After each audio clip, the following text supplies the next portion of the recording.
Welcome to Let's Talk Color. I'm Amy Woolf, Principal Designer at Amy Woolf Color and Design.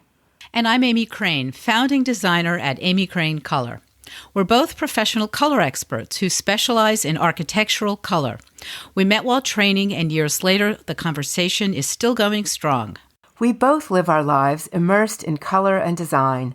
We often agree, but sometimes we don't, because color is personal. Color truths, however, are universal.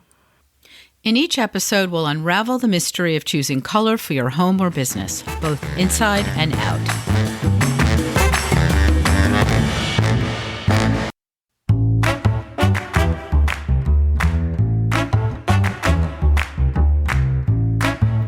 Today we're going to talk about choosing white paint. I think it's safe to say that choosing a pleasing and appropriate white really confounds a lot of people, homeowners and designers alike. It's just so damn tricky. So, Amy, what are some good reasons to choose white for your walls? I really think that choosing white should be purposeful. It shouldn't be a default. It shouldn't come out of fear. I think a lot of people kind of retreat to white because they feel like it's safe and it's easy. I think there needs to be an architectural justification. You know, an all-white interior really suits a modern interior, modern style of architecture, and in some cases, you know, white wainscoting. You know, there's a super traditional application of white that's highly appropriate. So I always want to see white as purposeful and driven by the architecture, and not just kind of a default. You know. Yeah. Another good reason white might be chosen is because the space is located in a region that's hot and sunny, like in the south of the U.S. Not only does it go well with that beachy coastal vibe, but white actually reflects heat, so it makes you feel cooler when you're living in it. And that's a reason why a white house exterior will be cheaper to cool in the summertime. I agree that white walls are associated with modernist architecture. And frankly, I think that it's because architects often choose white. I think they're programmed in architecture school to pick white because they want your focus to be on the structure and not to be distracted by some wall color. So it's just part of their signature look thing, like their chunky black glasses. Yeah, it's about form with architects, I think. You know, they're interested in lines and the massing in the space. You know, what are the big shapes? What are those kind of those big, like they're chunky glasses? What are the chunks of the building? You know, that's what I mean when I use the word massing. And so, yeah, color is either an anathema or an afterthought with some of those architects, that's for sure. Absolutely. But white walls do allow the walls to step back and be a backdrop to color that you bring into the space other ways, like through your decor with textiles and rugs and artwork. Yeah, I agree, and often talk to my clients about whether a space is going to be color-driven or contents-driven. When I'm working with clients who have traveled a lot, they have collections, they have a lot of artwork, in spaces like that, what I will say is that, you know, the interior design will be contents driven. And so we don't need to use color so much. And sometimes white, or, you know, a soft white, a toned white, a complex neutral that, you know, kind of leans into white, whitish, that a color like that is a great backdrop for great contents. With clients who may be starting out and don't have that travel history and have not amassed a collection of artwork or textiles or rugs, you know, the things you mentioned, Amy, then we can use color and drive the interior look with color and put color on the walls. So making that distinction between contents-driven versus color-driven, I think really depends on who the client is and what they've got. Another important thing to take into account is the amount of natural light that the space gets. It's really important when you're choosing a white for a room, or any color for that matter. People mistakenly think that white will always make a space lighter, and because of that, make it appear bigger. But you really need a fair amount of natural light to make a space look bright. A warm white especially will help a white space look airy and expansive.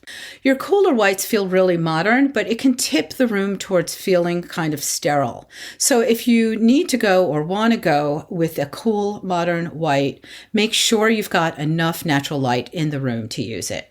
And I think that directional light makes a big difference too. You know, if your light is coming from the south, it's advantageous. If you've got a north-facing room, then those white colors, you know, little tiny north-facing room with white on the walls really is just going to look like dirty dishwater.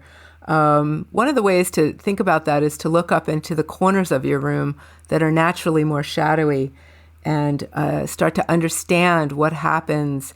You know, a wall color looks different across the entire expanse of the wall. So look to the corners for that shadowing and to understand sort of the darkening and the graying and the move towards that dishwater look. I think small dark rooms should just be embraced for what they are. You can't fix it with white necessarily. So sometimes I like to just embrace a room for the way it is. It's small, it's dark, let's make it cozy. You know, one person's small and dark is another person's cozy. So there's other ways around it than white. Yeah, I think people choose white often because they can't make up their mind or they're afraid to make a mistake. You know, white is the most popular color paint sold, and I think indecision really drives those paint sales. You know, one of my pet peeves, I know we're supposed to talk about pet peeves later, and I'm just launching. Here comes a pet peeve of mine. I kind of don't like it when people, out of that fear, you know, paint one wall. And I know accent walls are kind of coming back in, but they paint one wall, one really strong, bold color, and then the rest of all the walls are white. It's just too high contrast for me. I don't think it's easy on the eye physiologically.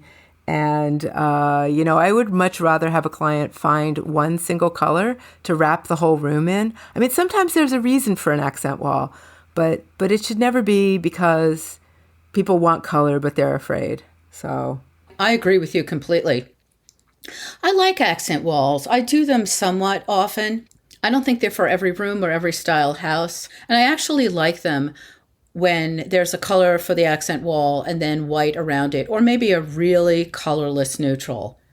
It doesn't have to be a cold, stark white. But I think the key to accent walls really working is that you choose a wall that's already the focal point, either architecturally because it has a fireplace on it, or maybe it has a peak ceiling, or by virtue of the function of that wall, like it's the headboard wall in the bedroom. I think an accent wall creates drama just by the nature of its uniqueness in the room. So its job is to create contrast. And that's why I like it sometimes. But it's important to keep in mind that whites are almost achromatic. And that means they have almost no color. And I think this leads people to think, it's just white, I'll pick any one. But it's what makes white so difficult to choose. Because whites come from every hue family, every color family, which means you can take any color, a blue, a red, a green, add white to it, get lighter and lighter and lighter until you have a white. You have an almost white, and then you have white. But there are hints of that color family that are still showing through. And that's what people mistakenly, in my opinion, call an undertone. It's really not an undertone. It's the hue family showing through. So to be able to look at a white or an off-white and be able to parse what hue family it came from is really helpful when you're figuring out what whites to choose, especially when you're putting a white with a white. A little less important when you're mixing it with other colors, but still important. I like to think that if you're mixing whites with whites, they should be from the same hue family. A yellow white with a yellow white. Maybe they're different intensity, they're different saturation, they're different lightness, darkness. But I think that that's a surefire way to not have these whites clashing.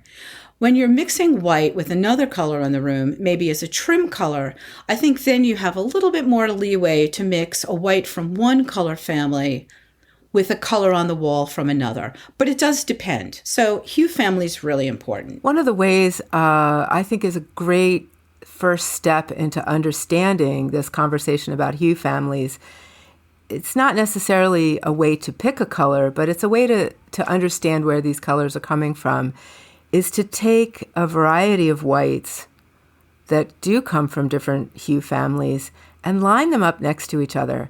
I think often when people are considering white paints, they'll just pull something popular like White Dove or Chantilly lace or, whatever. And they'll look at it in isolation. And I think it's harder to understand what's going on when you're just looking at a single white color without anything to compare it to. So what I like to walk people through is an exercise where they lay out colors with these hue families, dare I say it, undertones? No, they're not undertones. But for example, just a quickie would be to take from Sherwin-Williams Extra White, which has a slight bluish cast to it, and Roman Column, which comes out of the yellow hue family. And when you lay those two next to each other, you really see it in a way that you might not otherwise. The blue and the yellow kind of push on each other, but it's a way to start to understand what's going on inside this white. And I do believe that once you see these things, it gets harder to unsee them. I hear that from my clients a lot, that after a consult, I will sort of open their eyes to certain things, certain aspects of colors, things to be aware of, things to look out for. And all of a sudden, they're seeing it everywhere in their lives. So these little exercises are helpful for improving your ability to understand what you're looking at in all kinds of colors. You tune your eye up. You're building a muscle. Really understanding color is like building any muscle or any skill set. I think comparing whites is a really good idea to help you understand where they come from. I think maybe an even better way to do it is to kind of set it up like an experiment. And experiments have controls. So I feel that if you pick something that is as neutral as you can get with a white, let's say white copy paper, which tends to be a little bit blue, but it's pretty much a neutral white, and compare your warm yellowy whites and your bluish cool white to the paper, then you're less affected by the other white. Meaning, if you look at a blue white next to a yellow white, the blue will make the yellow look even more yellow than it is, and vice versa. But if you compare each of them to a neutral white, I think it's a way to see really what you're dealing with. But everything is context in every respect in terms of choosing colors. And so I think comparison is a really good way to go. I hear what you're saying, to use the neutral backdrop. I think what I'm after is people really understanding that we've got this color circle. We have a color wheel, with 360 degrees on it, and there are color families that live at every point on that circle, and that's what I'm looking for. I'm looking for people to understand that color, and especially whites and neutrals, inhabit every point on that circle. There are not 4 categories of neutrals. We cannot lump things together into easy peasy shortcut kind of understandings. Color is complex, and I think we need to own it and speak to that complexity and not oversimplify things. So that's kind of me on my color soapbox. Brava. I think it's really helpful for people to hear what kind of whites that we like. I know there's tons of articles out there and all this content online, everyone talking about the best of this and the best of that. So maybe it's helpful for folks to hear what our best of are. For warm yellow-based whites from Benjamin Moore, I like Capital White. I also like Simply White. I have a lot of my home in Simply White, and I like Cloud Cover. It's a nice toned white. For cools from Benjamin Moore, I like White Heron and Winter White and Distant Gray. I know it has gray in its name, but it really doesn't look gray. And I always tell my clients, please ignore the names. When you get a color chart from me, it will say a few things as a note in the end. 1, don't look these colors up online. That's not accurate. Wait till you get your color samples from me. And another is ignore the names because they're not accurately descriptive. It's some marketing person coming up with, an idea of what's going to sell that color. I'm also confessing right here and now that I went through years not using the color White Dove. And I know it's on every blog post and it's on every Ask the Expert. It's everyone's favorite white. And I have to say, I'll be honest, the reason I never used it or even considered using it is because, my clients can see these best of lists also. And I really want them to believe that I'm putting in the work for every single job. They're getting a completely bespoke, custom colored palette from me. So I'm not going to go to these go-to lists of great colors that everyone has. So that's why I never went to White Dove, and that's why I never went to Revere Pewter, to be honest. But eventually I found my way to White Dove. There was a reason to pick it in someone's home, and it really worked out great. It's a lovely white, and I do use it now. I've used it for exteriors, and I've used it for interiors. So I learned my lesson there. But from Sherwin-Williams, I like Greek Villa, which is a great neutral white. I like West Highland white, which is a warm yellow-based white. And I like White Flower, which is a toned white with a little bit of red in it. But don't think pink, it's not. And Amy, you mentioned extra white before. That's a cool white that I use a lot from Sherwin when I need a cool white.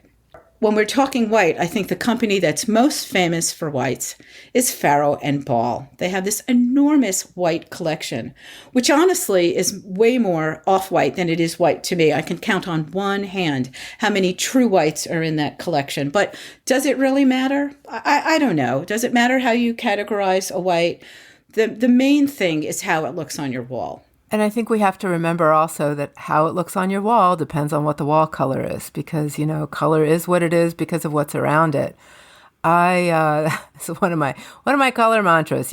Color is only what it is because of the relationship with other colors. So that's an important thing to remember. To that end, I pick all my wall colors first, and then I go back in and pick my trim color afterwards.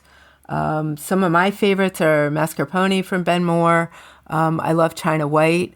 It's a nice toned white. It makes a great exterior white for a classic New England farmhouse or an exterior trim color. I tend to tone my exterior trim colors a lot. I don't like super bright whites outside. I think it looks a little too much like the vinyl window. People tend to match the vinyl window. Then the whole house is like this bright, stark white, which is kind of never my favorite. And I'm going to jump on the confession train and tell you I've also got my own White Dove story, which is that I've never used a lot of White Dove. You look at it, I don't look at the color names. I'm really looking at colors when I'm flipping through my whites, looking for the right trim. The names register second, and, so yeah, White Dove just isn't something I've used a lot of. So I did a really big renovation a couple years ago, 6,000 square foot farmhouse. We picked all the colors. I went through all the trim possibilities, and it was definitely leaning into White Dove. And I was actually a little embarrassed. I had to confess to my client. I said, I'm concerned because I know this is everybody's go-to and it's sort of a default. And it's not picked with a great deal of intention, but I want to tell you I've done my due diligence. And it's White Dove. So that house has a ton of millwork. It's historic, 1835. And, there's a lot of White Dove in that house, but it's beautiful. It's perfect. It was absolutely the right thing to do. So, it's okay. Some of the other colors I like are Cotton Balls or Mountain Peak White. I tend to like colors that have a little warmth to them, but aren't dirty, that maintain some crispness even when they're warm. So, and I often will take those colors and wrap them right onto the ceiling. I think neutral whites are really useful. No white is truly neutral. Every white is going to have some other colorants in them. But, again, it's about context and how they appear in the space, in the light of that space with the surrounding colors, as you mentioned, Amy. And some of the neutral whites that I love are Chantilly Lace from Benjamin Moore. I liked it before it was on everyone's lists, I have to say. I also used to use super white a lot. I use it a little bit less now. It's very neutral. And my all-time favorite neutral white, is all white from Faro and Ball. You know what? I hate to use this word. I fear using this word, but it's perfect. All white has incredible substance and presence, but it's clean and clear without being cold, and it goes with everything. Are you talking about as a trim color or for walls or both? Both. I tend to use it more as a wall color when I need a white. To be honest, Faro and Ball is more expensive than a lot of other paint brands out there. So I feel even when there's a client who is okay with the cost of Faro and Ball, it makes more of an impact to use a Faro and Ball color on the wall than it is just to pick it for a trim. And you know, Amy, I live in the Northeast like you do, and there's a lot of historic houses where I am, just like they are near you. People have a little bit more of an edgy sensibility here, maybe. And so we tend to go more with matching the trim color to the wall color than using white or off-white as a trim color. I'm not saying I never do it. That's certainly not so. And I'm here to make suggestions to my clients and also go the route that they want to go. So I'm not saying I don't use white and off-white as a trim color, but more often I don't. But I, like you, when I do use it as a trim color, I bring it on to a ceiling. I don't really think that there's a reason to have three colors in a room just because. Meaning if you have a color on the wall, you have a white or an off-white for trim. To me, there's no reason to pick a different white for your ceiling. If it's pale enough, just bring it up and onto the ceiling. All right, so it's time for our pet peeves. And you started that already, Amy. I would say my biggest pet peeve is when a client says, so should we just use ceiling white? No. If you care so much about the colors in your home that you would hire me to come up with a completely custom color palette, let's not just default to ceiling white. It is not a nice white, and it won't coordinate with the colors in your room. And talking about painting your ceiling, I'm really a fan of putting a flat finish on the ceiling. I really don't want any reflections to come off of the ceiling. So I think people get stuck because painters just say to go with ceiling white. I think it's the default. And I don't think people often are given a choice. So when you are dealing with a consultant, like Amy says, why wouldn't you be more conscious about that decision? We often call the ceiling the fifth wall, and I think it definitely deserves some attention and some customization. I will also often go with a slightly darker ceiling color with really dark walls to eliminate that contrast. Because as you recall from my earlier pet peeve, the super high contrast between white and a darker color makes my eyes hurt a little bit. So I like to bring the brightness down on a ceiling when we're using a really, really dark, rich color on the walls. I think that's a great point. I don't think that kind of contrast in a room serves anyone. I have an issue with that outside too, with the exteriors, with that super bright white trim, as I mentioned before. It feels very coastal to me, which I think, when you're out on the coast, context matters, location matters, and it feels better out there. But once we come inland, I'm interested really in toning that white and reducing that contrast as well. Yeah, absolutely. I mean, we're back to what we talked about before about choosing exterior colors. So much of it has to do with the light in your area and the region of the country that you live in. Well, thanks for listening. We hope you've learned something about choosing white paint color. And tune in next time when we talk more about using color for the built world.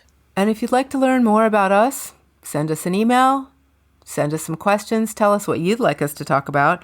You can find us at letstalkpaintcolor.com. See you next time.